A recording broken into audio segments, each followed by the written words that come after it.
Rev up your engines! Nathaniel says, Scotty, what's your thoughts on the Suzuki as a brand? Are they reliable, well made? Okay, well here's the thing. Make screaming killer motorcycles. I used to have a Suzuki, racing Suzuki. Man, that thing was fast. It'd go 170 miles an hour like that. But their cars are kind of little puddle jumpers. They pulled out of the United States years ago from bad sales because they got a reputation as crappy little cars that rattled, that the dealers didn't stand behind them, and I mean, they couldn't compete with Toyota and Honda. The quality just wasn't there. Now, in other parts of the world, people like them because they get really good gas mileage. You know, in Asia, people drive a lot of them around, and when I went to the British Virgin Islands, everybody was driving those little Suzuki Jeeps around because that was the only Jeep they could get, and since the island was only like 3 miles wide and 20 miles long, you don't drive that much, so anything could kindly work. But I would never buy one in the United States because they're hard to get parts for and they just don't hold up. Joseph Casimiro says, Scotty, I have a 96 Honda Accord with 260,000 miles and the exhaust pops when it idles. What could be the problem? Okay, when your exhaust pops, that means that you have a miss. That is raw gas not burning, getting the exhaust, and then exploding in the exhaust. So it can be worn spark plugs, it can be bad spark plug wires, it can be dirty fuel injectors, and it can even be a head gasket starting to blow.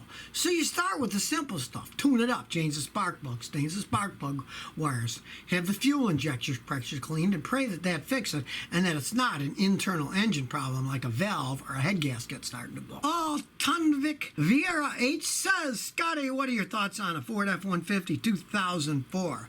Okay, those are good trucks, especially if you got a V8 engine. They're made for V8 engines. Now, it's 15 years old, so if you're going to buy one, you want a guy like me to check it out first. We have scan tools, and we hook them up. Even on a 2004, we can get like 1,000 pages of data that we can analyze, and our good scan tools are really cool because they're color-coded. We don't sit there and look at 1,000 lines of data and analyze it and say, is that right? No, is that right? No, they're color-coded, and if they're green, that means they're good. If they're yellow, it means they're transitional, and if they're red, it means that data is in the bad and there's a problem in that area. So, you know, it's not like we're analyzing all that data all the time. We get a lot of help from the machine itself. But if that checks out with that, they can be great trucks that can last a long time. Jonathan Diaz says, Scotty, I have my 2015 Dodge Challenger RT and the brake fluid's black. Should I upgrade to DOT4 brake fluid, and at what degree is the boiling point be it for high-speed racing track days?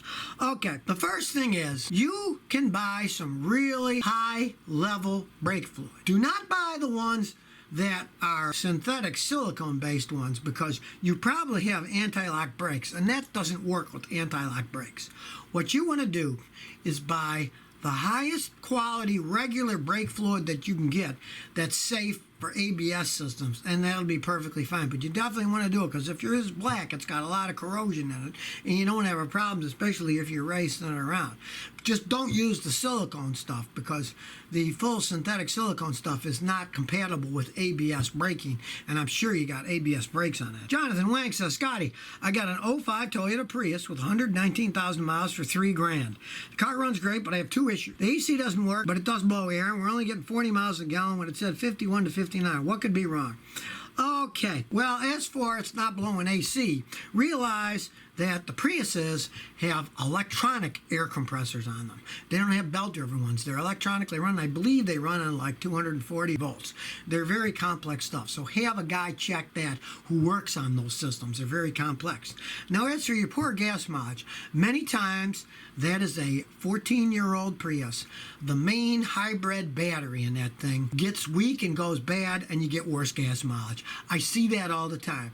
Now, you're going to have to find a guy like me or a guy who works on nothing but electric cars and hybrid cars.